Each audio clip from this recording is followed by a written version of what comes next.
তাহলে কি হলো, fair climbing boys should be harm that Causticum একমাত্র মেডিসিন। আমরা এতক্ষণ যে ভিডিওটা দেখলাম সেটা হচ্ছে climbing boys should B harmed, তাই না? Climbing boys should B harmed.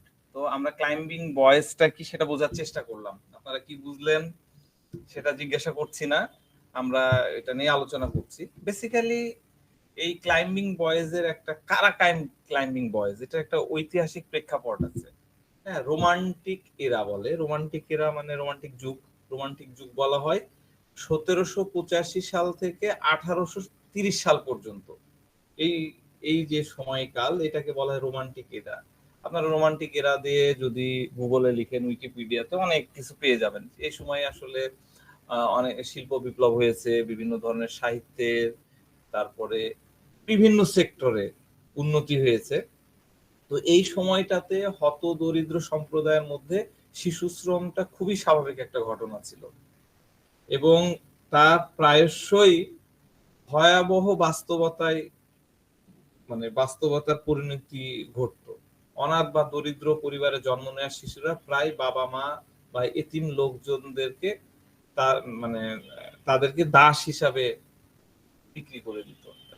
মানে যে অরফানেজ গুলো থাকতো তারাও সুযোগ পেলে বাচ্চাদেরকে বিক্রি করে দিত। আর যারা দরিদ্র ছিল ওই সময়ে, মানে ক্লাস ছিল, যারা বড় লোক ছিল তারা তো বড় লোক হতো, আর যারা দরিদ্র তারা খুবই দরিদ্র ছিল, যে খাবারের পেত না ঠিক মতো। হ্যাঁ, তো তারা তাদের সন্তানকে বিক্রি করে দিত। তো এই শিশুদেরকে দিয়ে যে কাজগুলো করানো মানে হবে বলে কিনে নিত, হ্যাঁ, সেই কাজগুলো কিন্তু মানে সহজ ছিল না, এবং খুব বিপজ্জনক পরিবেশে এদেরকে দিয়ে কাজ করানো হতো। তো দরিদ্র বাবা মা যত তাড়াতাড়ি সন্তানের জন্য দেখা যাচ্ছে এরকম কাজ খুঁজে পেত, তখন দেখা যাচ্ছে যে মালিক যারা নিতে চায় তাদের কাছে বিক্রি করে দিত। তো এই শিশু শ্রমের এই বয়স সাধারণত দেখা যেত 3 থেকে শুরু হতো। 3 বছর বয়সী বাচ্চা থেকে শুরু হতো ইয়ে করতে। যে ভিডিওটাতে দেখলেন না, ছোট বাচ্চা ইয়ে করছিল। তো এই বাচ্চাগুলাকে মূলত, যেগুলো ছোট সাইজের বাচ্চা, মানে আপনার 3 বছর 4 বছর 5 বছরের বাচ্চা, এই বাচ্চাগুলাকে চিমনি সুইপার হিসাবে নিয়োজিত করা হতো। হ্যাঁ, এদেরকেই বলা হতো হচ্ছে ক্লাইম্বিং বয়েজ। মানে চিমনি যেটা দেখলেন, চিমনিটা কি, শীত প্রধান দেশে একটা ফায়ার প্লেস থাকে, ফায়ার প্লেসে আগুন জ্বলছে নিচে, আর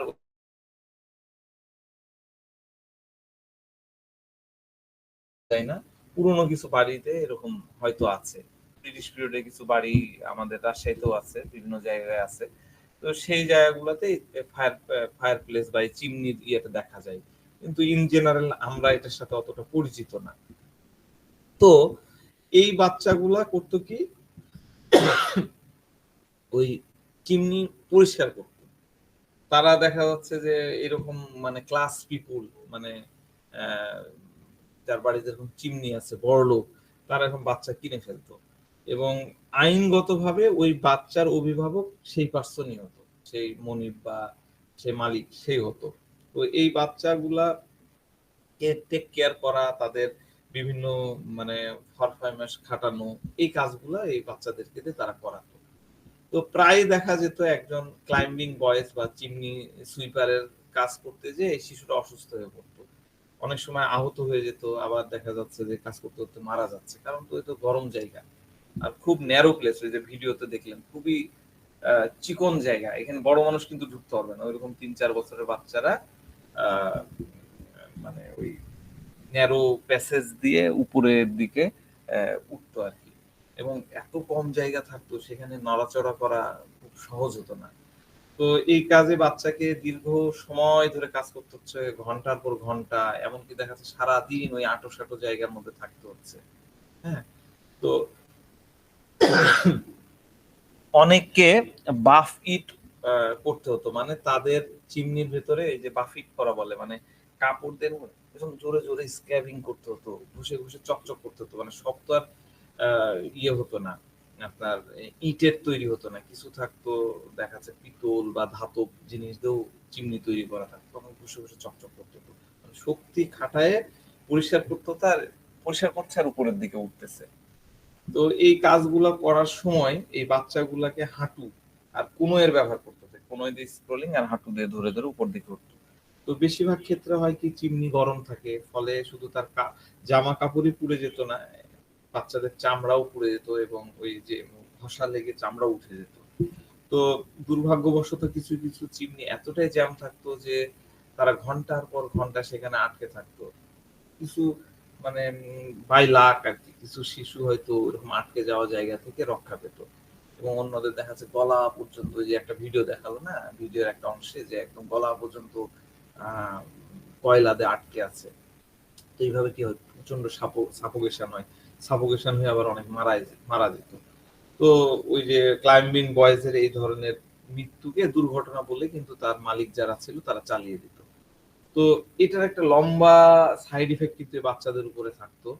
কারো কারো ওই যে চোখের উপরে অতিরিক্ত কালির ইয়ে আসার জন্য, ডাস্ট ইয়ে হওয়ার জন্য অনেকে অন্ধ হয়ে যেত, অনেকে শরীর হয়ে যেত। যেমন ব্র্যান্ডি পা বলে, ব্র্যান্ডি পা মানে পাগুলো চিকন চিকন সরু পোলিওর মতন নিচের দিকে শুরু, আর এই হিপ এই অংশগুলা হচ্ছে আপনার প্রশস্ত হয়ে যেত আর কি।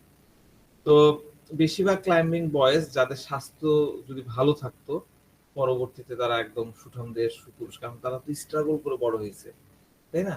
তো এবং দেখা যাচ্ছে যে তারাও ধীরে ধীরে তাদের ভাগ্য পরিবর্তন হয়ে গেল, তারাও এক সময় মালিক হয়ে গেল, একটা ওনার হয়ে গেল, মনিব হয়ে গেল। তারাও দেখতো যে আমরাও নির্যাতিত হয়েছে, তারাও ওরকম শিশু কিনে ওইরকম শ্রম করাতো, মানে পর্যায়ক্রমে জিনিসগুলো চলতো।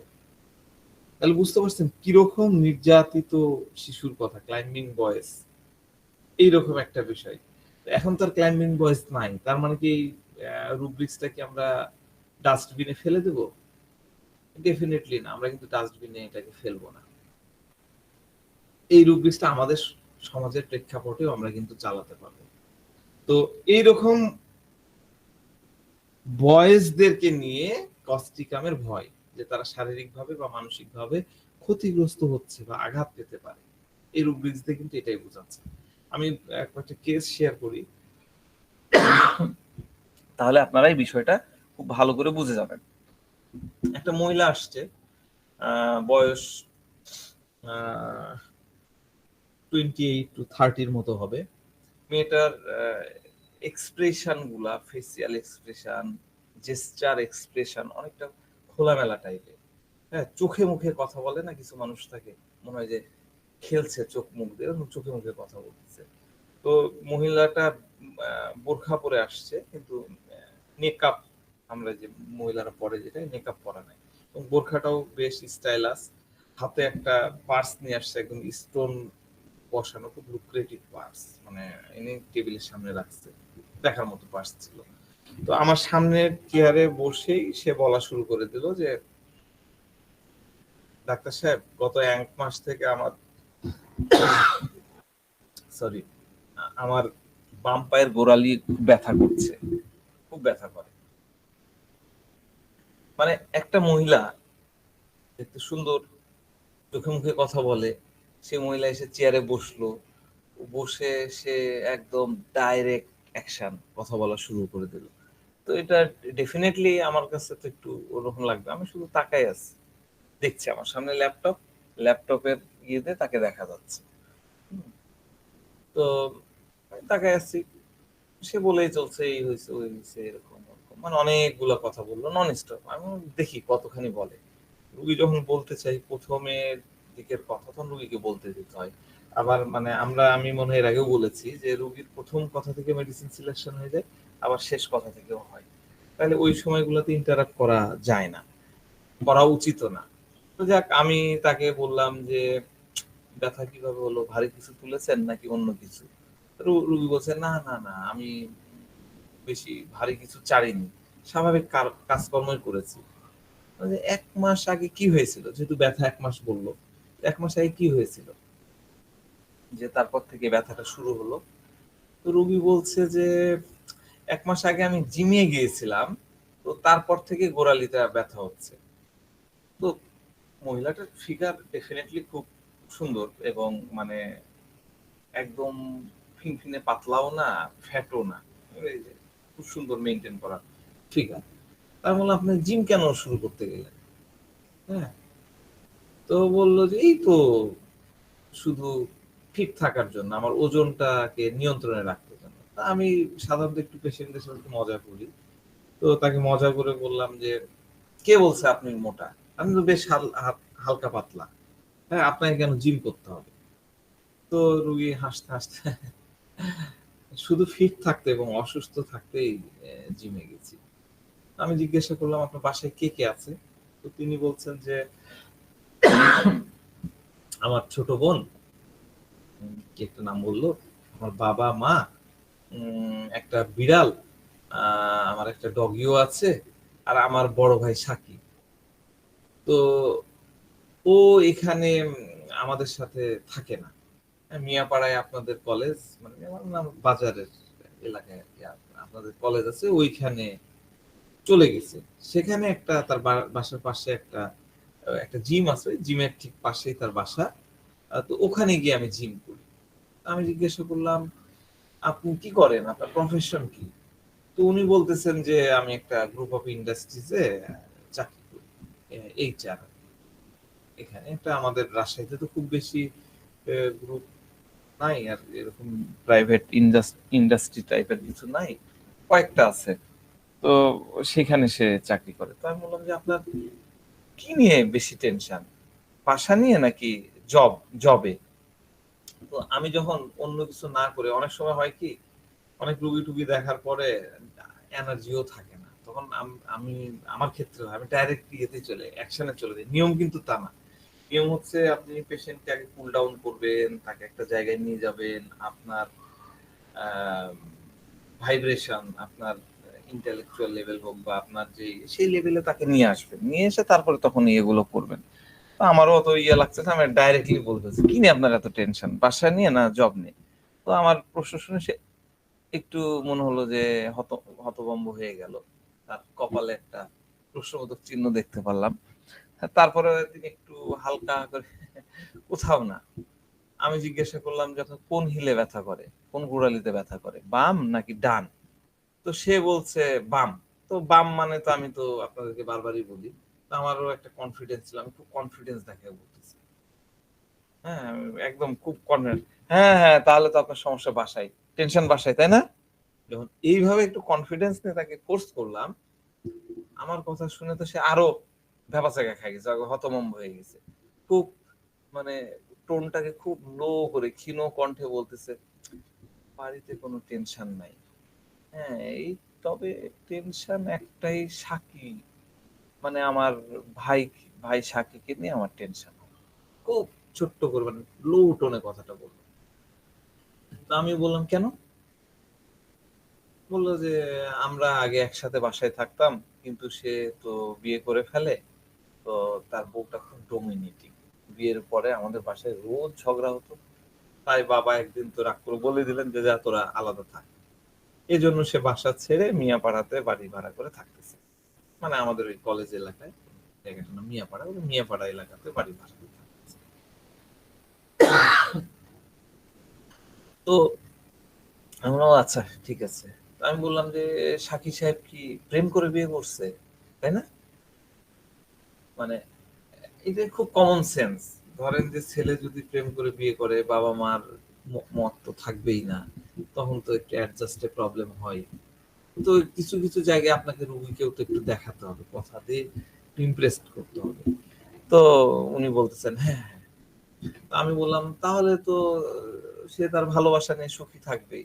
তাহলে আপনাদের এত টেনশন কিসের? আপনার টেনশনটা কোথায়?"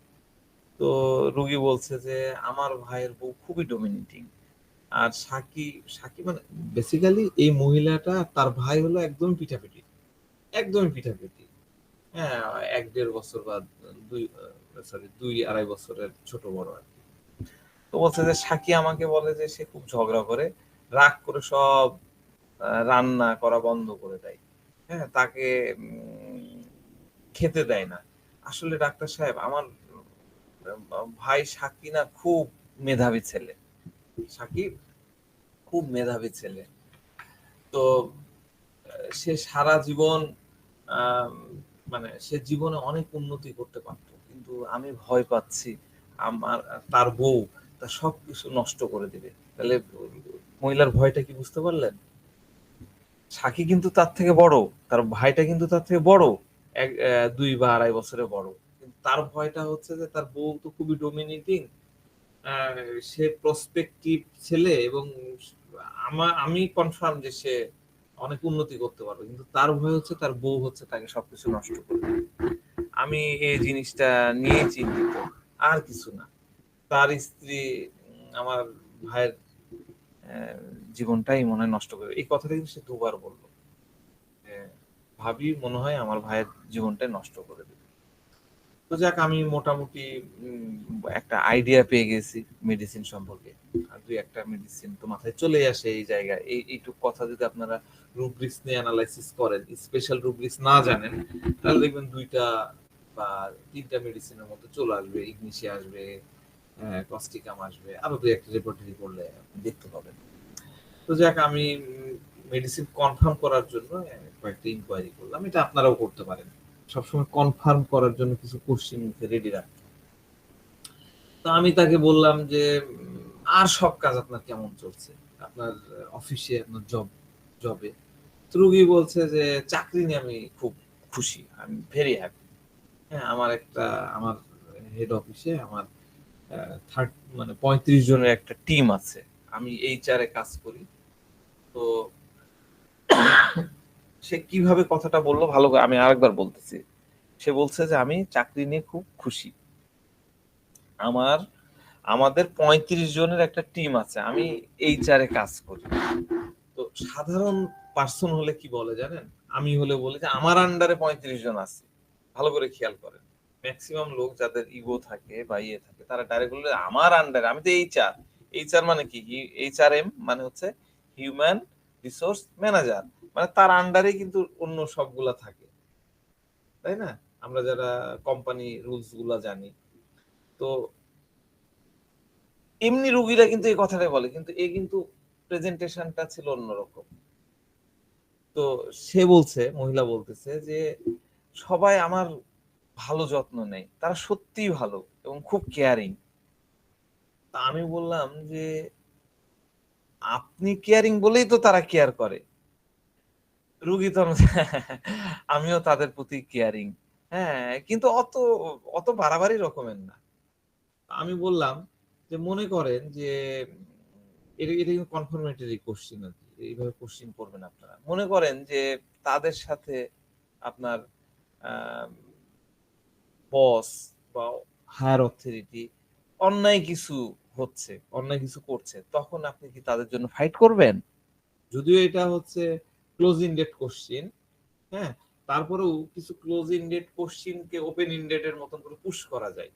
হ্যাঁ, তো আমি বললাম কি যে মনে করেন তাদের সাথে যদি কেউ অন্যায় কিছু করে, তখন কি আপনি তাদের জন্য ফাইট করবেন, নাকি অন্য বসদের মতন অন্যদের মতন বলবেন যে উপর থেকে বসদের অর্ডার আসছে, আমি আর কি করতে পারি, এই বলে সাইড হয়ে যাবেন?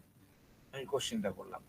তো রুগী জাস্ট চোখটা বড় বড় করলো, না না না না, এমনটা কেন করব, ওরা তো আমার টিম, আমি অফকোর্স তাদের জন্য ফাইট করব। মহিলাটার তো এক্সপ্রেশন খুব ভালো, আমি তো আপনাদের দেখাতে পারতেছি না। তো আমি বললাম আপনি কি অন্যায় সহ্য করতে পারেন? সরি, আপনি কি অন্যায় সহ্য করতে পারেন না? তো মেয়েটি একটু আবার অবাক হয়ে বলল, আপনি কিভাবে জানলেন? হ্যাঁ, তো আমি একটু মিসকে হাসি দিলাম, হচ্ছে যে জানেন আমার ছোট বোন না আমাকে জাস্টিস চৌধুরী বলে ডাকে। তার মানে কি, সে যে জাস্টিসের ব্যাপারে অনেক বেশি সেনসিটিভ, এটাই সে বুঝালো। তো আমি তাকে বললাম যে ঠিক আছে, আপনাকে 1 ডোজ দিয়ে দেবো, 1 ডোজ একদম কুপোকাত, টেনশন নেন না, আর আমি বাড়িতে চলে যাব।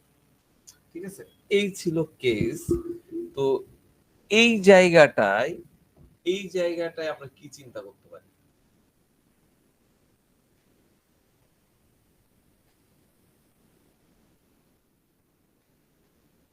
কি কি রুব্রিক্সের কথা মাথায় আসতে পারে?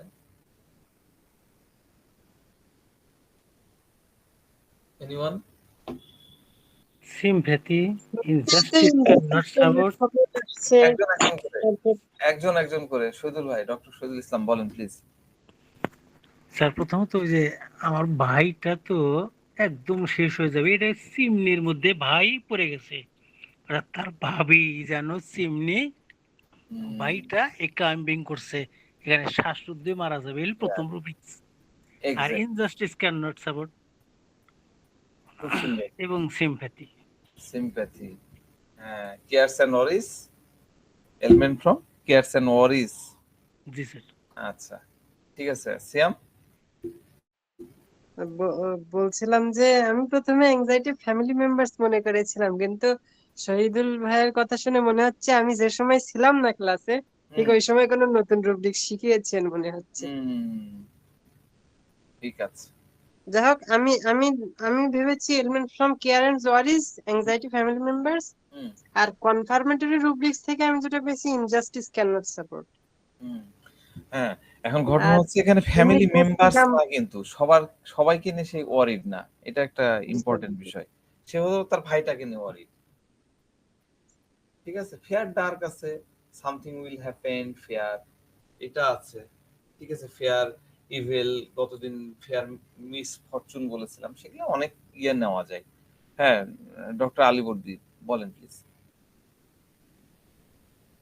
ডক্টর আলীবর্দী আপনি তখন। স্যার আমি বলছিলাম যে injustice can not support anxiety others for. এখানে কিন্তু আদার্সটা অত ফুটে ওঠেনি এই কেসটার ক্ষেত্রে। স্যার ভাই তো ভাই, ভাই তো আদার্স না, ফ্যামিলি না। আচ্ছা আচ্ছা স্যার।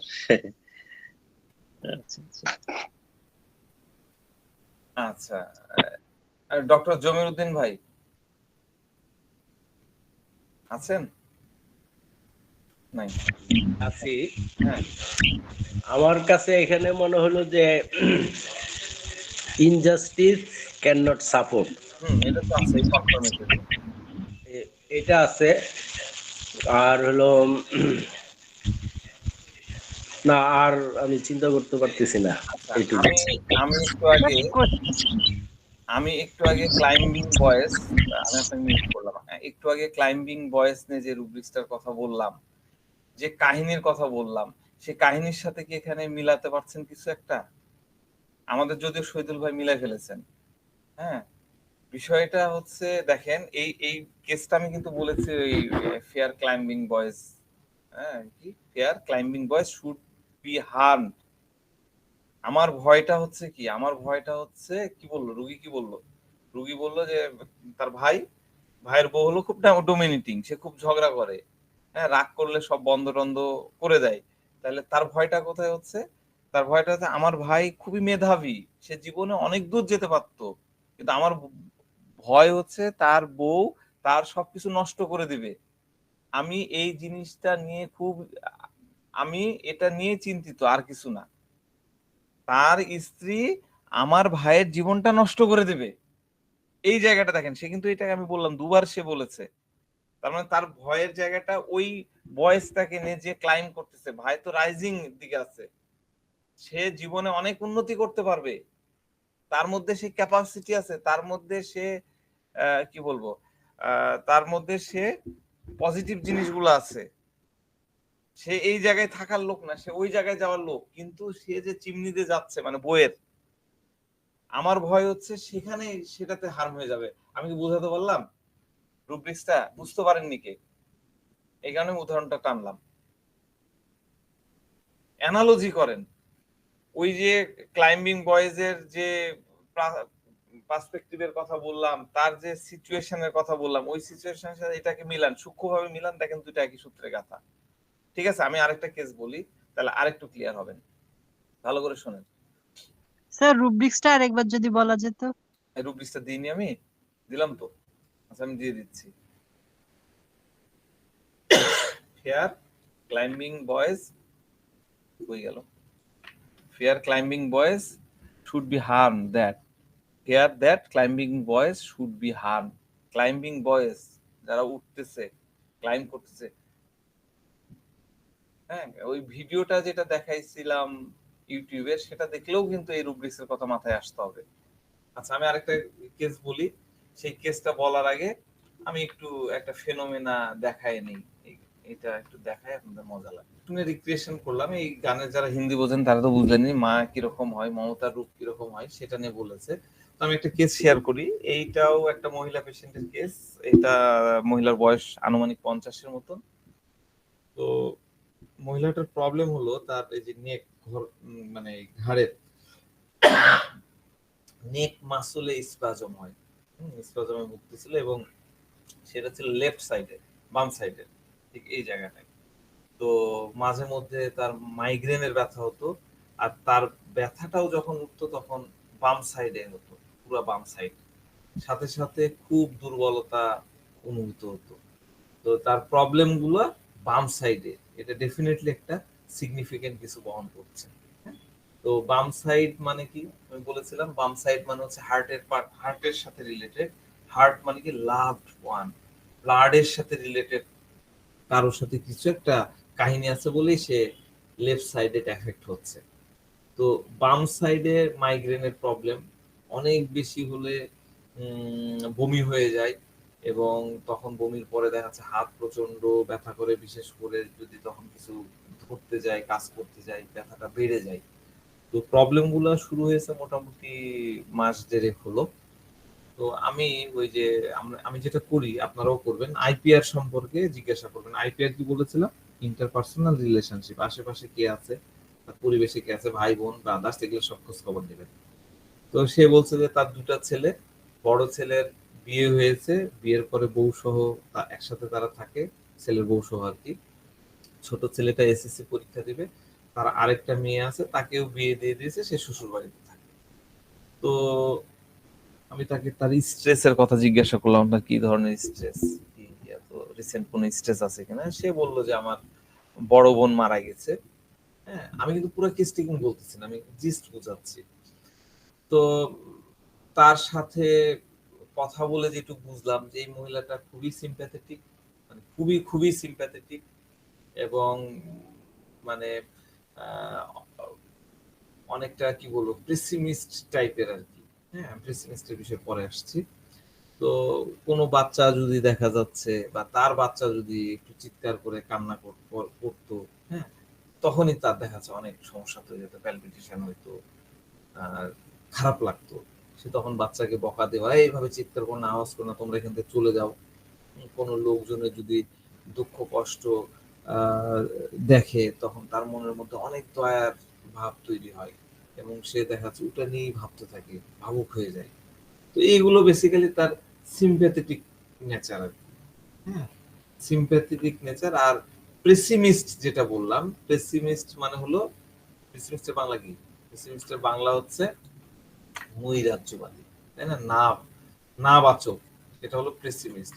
তো পেসিমিস্টটা কিরকম, তার মধ্যে কি পেয়েছিলাম পেসিমিস্টে, যখন দেখা যাচ্ছে যে তার বাচ্চারা, মানে আমি প্রিভিয়াস বিষয়গুলো যেহেতু শুনি, তো বলতেছে যে যখন আমার বাচ্চা বাসা থেকে বাইরে যায় তখন আমার মাথার মধ্যে নেগেটিভ চিন্তা আগে চলে আসে, নেগেটিভ থট গুলা চলে আসে, আরে খারাপ কিছু যদি হয়ে যায় কি হবে। হ্যাঁ, তো মহিলা তার বাচ্চাদের বাইরে বের হতে দিত না, এমনকি খেলতেও যেতে দিত না। পেশেন্ট বলছে যে আমাদের এলাকায় বখাটে ছেলে পেলে বেশি, কারণ নেশা করে। তার কাছে মনে হয় যে অন্যের বাচ্চাদের সাথে যদি তার বাচ্চা মিশে, তাহলে তাদের খারাপ অভ্যাস, বদ অভ্যাস যদি তৈরি হয়ে যায়, গালি যদি শেখে, নোংরা কথা শিখে, তখন তো এই জন্য সে বাসায় সবসময় বাচ্চাদেরকে রাখাটা প্রিফার করে। হ্যাঁ, কারণ সে যে এলাকায় ছিল, এলাকার পরিবেশটা অতটা ভালো না, সে সবসময় ভয়ে থাকতো যে আমার বাচ্চাদের যদি কোনো বদ অভ্যাস তৈরি হয়ে যায়। তো তার বোন মারা গেছে মোটামুটি 2-2.5 মাস আগে। তো বোনের লিভার কমপ্লেন ছিল, এবং লিভার কমপ্লেন নিয়ে সে অনেক কষ্ট পেয়ে মারা গেছে। তো এই মহিলার অনেক দুঃখ, এবং বোন মারা যাওয়ার পরে তো কষ্টটা বেড়ে গেছে, সে প্রায় বোনকে স্বপ্ন দেখে। এই স্বপ্নগুলা গত 15-20 দিন থেকে সে খুব বেশি দেখছে, আর এতে তার যন্ত্রণাটাও আরো বেড়ে গেছে। এই কারণে সে বেসিক্যালি আসছে চিকিৎসা করতে। তো সে চেম্বারে এসে বাচ্চাদের প্রসঙ্গে বলতেছিল, খুব বেশি নিয়ে বলতেছিল যে আমি আমার বাচ্চাদের জন্য বাচ্চাদের ভালো মন্দের জন্য খুব বেশি কনসার্ন, সব সময় তাদের নিয়ে ওয়ারির মধ্যে থাকি।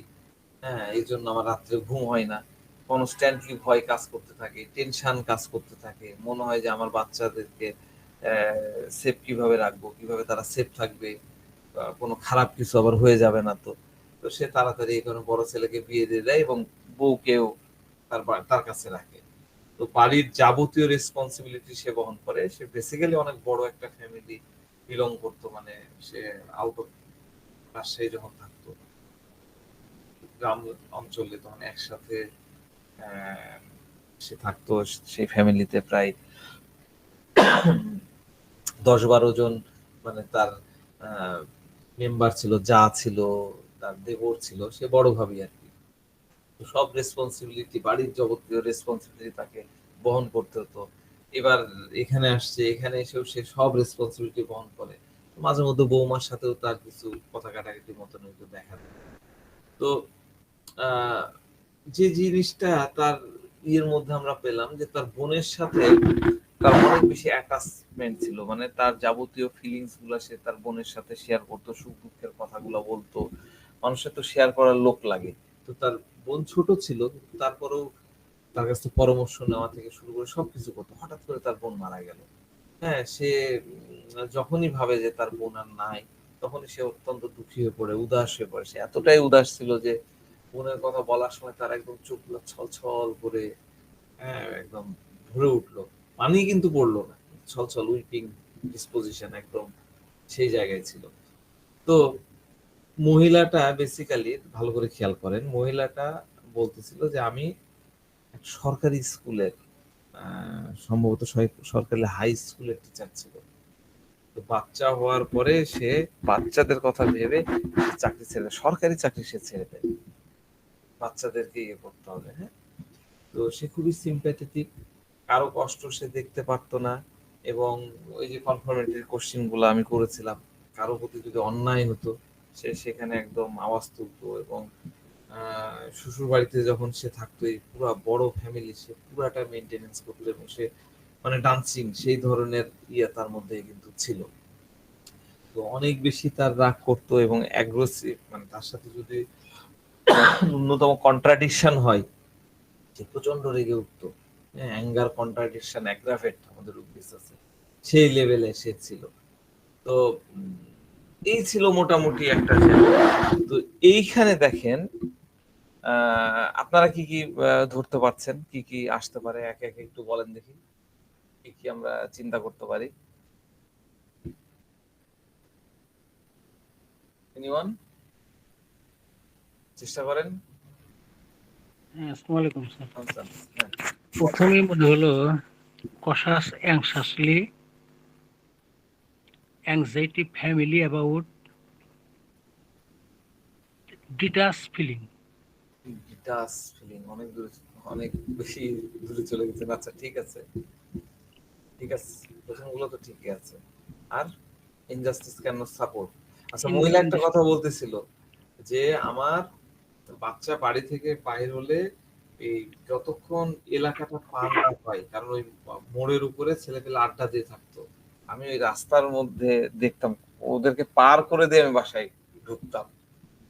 স্যার এটা কেয়ারফুল না, এই- হ্যাঁ, এটা কেয়ারফুল হ্যাঁ, এটা হলো কেয়ার। কিনা বাচ্চা মানে তার তো নিজের সন্তান। হ্যাঁ, element from cares and worries. Care হ্যাঁ, তারপরে কি গ্রিফ, সাইলেন্ট গ্রিফ। এখানে কি আপনারা fair climbing boys should be harm that, এটা কি দেখতে পেলেন, ধরতে পারলেন জি স্যার, কোন ওই জায়গায়? ছেলেটা যখন বাইরে যেত ততক্ষণ পর্যন্ত তাকায় থাকতো। হ্যাঁ, এটাও একটা জায়গা। আরেকটা জায়গা হচ্ছে কি দেখেন, আগে ফিলিংসটা বোঝেন, আবার বোঝেন, আমি আবার বোঝাচ্ছি। ফায়ার প্লেস, ফায়ার প্লেস হচ্ছে ওয়ালের এক সাইডে লাগানো আছে। এই ফায়ার প্লেসে ওখানে কাঠ দিয়ে আগুন জ্বালানো হয় এবং ধোঁয়াটা বাড়াবে উপর দিক দিয়ে, খুব ন্যারো জায়গা, তাই না? তার মানে কি সেটা একটা মানে কি বলবো, প্রতিকূল একটা জায়গা, খারাপ একটা জায়গা। ফায়ার ফায়ার বয়েজরা কি করছে, সেই প্রতিকূল জায়গা দিয়ে ওটাকে পরিষ্কার করতে করতে উপরে চলে যাচ্ছে, এবং সেখানে হার্ম হওয়ার আমি আমার আলোচনায় বলেছিলাম কি কোন জায়গায় হার্ম হয়, এই চামড়া উঠে যায়, পুড়ে যায়, কত ধরনের হার্ম হওয়ার একটা চান্স থাকে, তাই না? এই ভয়টা তার মধ্যে থাকে। তো এই জায়গায় কি হচ্ছে, এই মহিলা ফিল করছে যে আমার বাচ্চারা যদি বাইরে যায়, এবং এই এলাকাটা তো খারাপ জায়গা, মানে খারাপ জায়গা মানে কি, ফায়ার প্লেস, এখানে বাচ্চারা, এখানকার অধিবাসীরা মদ খায়, নেশা করে, আজে বাজে কথা বলে, গালমন্দ করে, আড্ডা দেয়, বখাটে। হ্যাঁ, এই বখাটেদের সাথে যদি মেশে, মানে ওই ফায়ার প্লেসের মধ্যে দিয়ে যদি যায়, তাহলে না জানি এরা বিগড়ে যাবে। এই যে ভয়, এটাই কিন্তু হচ্ছে climbing boys should be harm. আপনাদের গিলতে একটু কঠিন লাগতে পারে, হজম হইতে একটু কঠিন লাগে, কিন্তু একটু মানে ঠান্ডা মাথায় চিন্তা করেন, এইরকম একটা ভাবনা থেকে কিন্তু এই রুব্রিক্সটাকে আপনারা ইউজ করতে পারবেন। আপনি দেখতে পাচ্ছেন যে এই জায়গা দিয়ে গেলে তার হার্মফুল হয়ে যাবে। কার হার্মফুল হয়ে যাবে? যে অপেক্ষাকৃত দুর্বল, অপেক্ষাকৃত বয়েস, তাই না, ম্যান না কিন্তু বয়েস, সে ওই দিক দিয়ে যাবে। দেখেন কেয়ারফুল ডগস অফ বা ফেয়ার ডগস অফ, এই টাইপের মানে রাস্তায় যে বেয়ারিশ কুকুরগুলা থাকে, সেটার উপরেও কিন্তু কস্টিকামের দয়া, সেটার উপরেও কিন্তু কস্টিকামের ভয় থাকে। হ্যাঁ, রূপদৃষ্টান মনে পড়ছে না। তো এইরকম একটা পার্সন, সে মনে করছে যে আমার বাচ্চা যদি এদের ইয়েতে যায়, তাহলে তারা বিগড়ে যেতে পারে, তারা খারাপ হতে পারে, খারাপ কথা শিখতে পারে। ঠিক আছে, এই জায়গা থেকে কিন্তু fair climbing boys should be harm, এটাকে নেওয়া যায়। এইটা আপনারা মাথার মধ্যে রাখবেন, এবং এইরকম ক্ষেত্রে আপনারা কিন্তু কনফার্মলি রুগীকে বলে দিতে পারবেন, জান আপনাকে ওষুধ দিয়ে দিলাম, আধা ঘন্টার মধ্যে ঠিক হয়ে যাবেন, 1 ঘন্টা, 24 ঘন্টার মধ্যে ঠিক হয়ে যাবেন, এরকম তুলি দিয়ে আপনারা দিতে পারেন, যদি ফিলিংসটা ধরতে পারেন।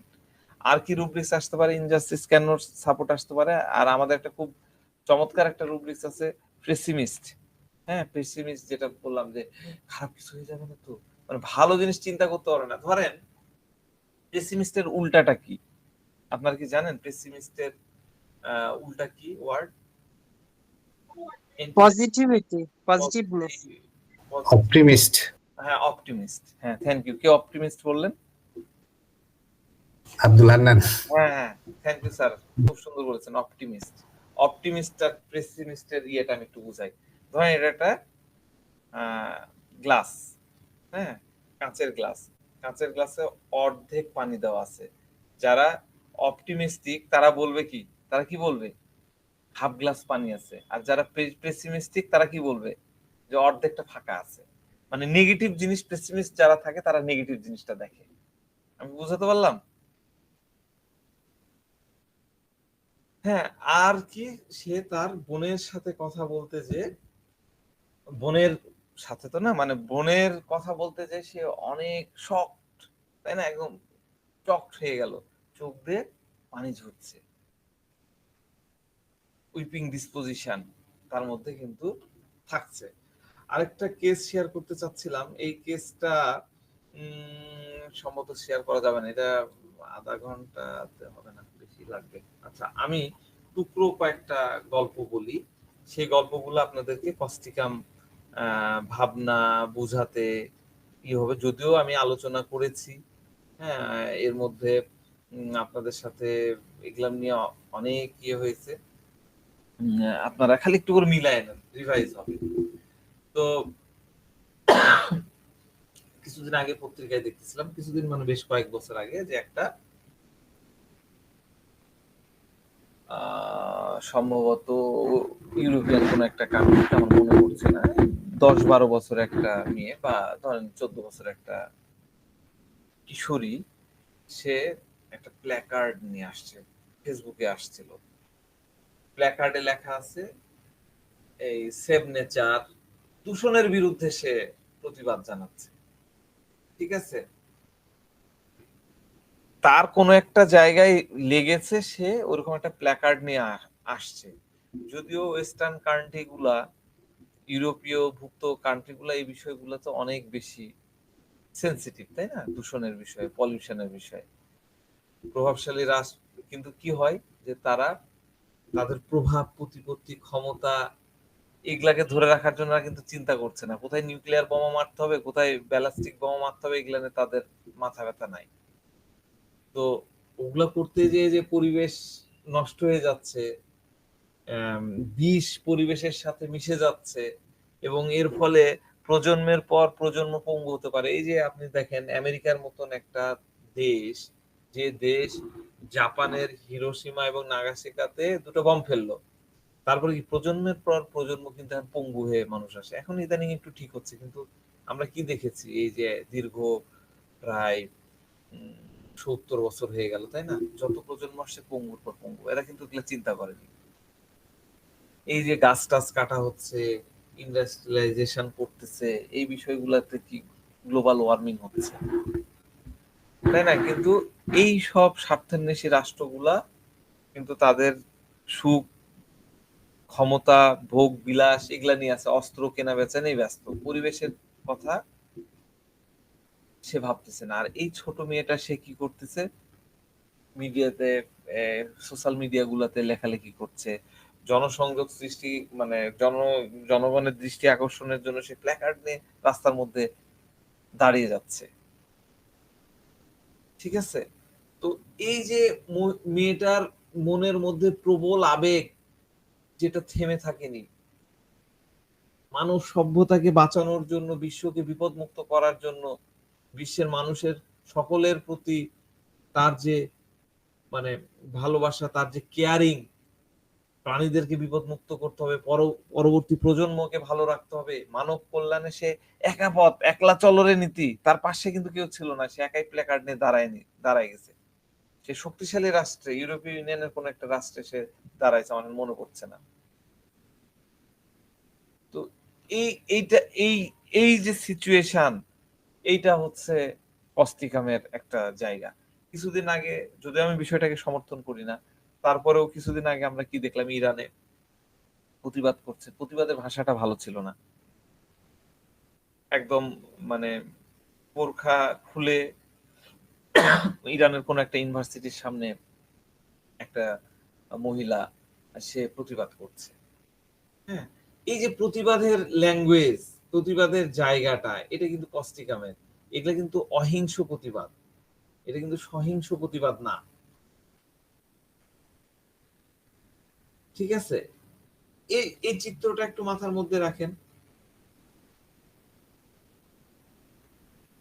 আরেকটা চিত্র একটু বলি, একটা বড় কোম্পানিতে নতুন প্রজেক্টের জন্য নতুন এক্সিকিউটিভ একজন অফিসার জয়েন করেছে। প্রচলিত ধ্যান ধারণা থেকে তার আইডিয়া গুলো একটু ডিফারেন্ট, সে তার আইডিয়া গুলো দিয়ে প্রজেক্ট শুরু করলো। শ্রমিকদের স্বার্থ যাতে আরো বেশি সুরক্ষিত থাকে সেদিকে তার দৃষ্টি, তাদের সুযোগ সুবিধার কথা সে মন দিয়ে শুনছে, বিপদে আপদে সব সময় তাদের পাশে থাকছে। মানে সে শ্রমিকদের সাথে অল্প অল্প সময়ের মধ্যেই তার পরিবারের একজন বানায় ফেললো, অল্প সময়ের মধ্যে সে কিন্তু শ্রমিকদের মাঝে জনপ্রিয় হয়ে গেল। তো তার অফিসেরই একজন পদস্থ কর্মকর্তা কিন্তু এই বিষয়টা ভালো নজরে দেখছে না, তাকে ইন্টারফেয়ার করতেছে, তাকে বাগড়া দেওয়ার চেষ্টা করছে।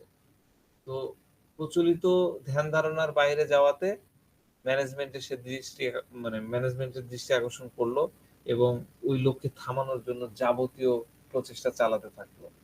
এবার ম্যানেজমেন্টের সাথে এই ভদ্রলোকের যে নতুন কর্মকর্তা আসছে, তার কিন্তু বিরোধ শুরু হয়ে গেল।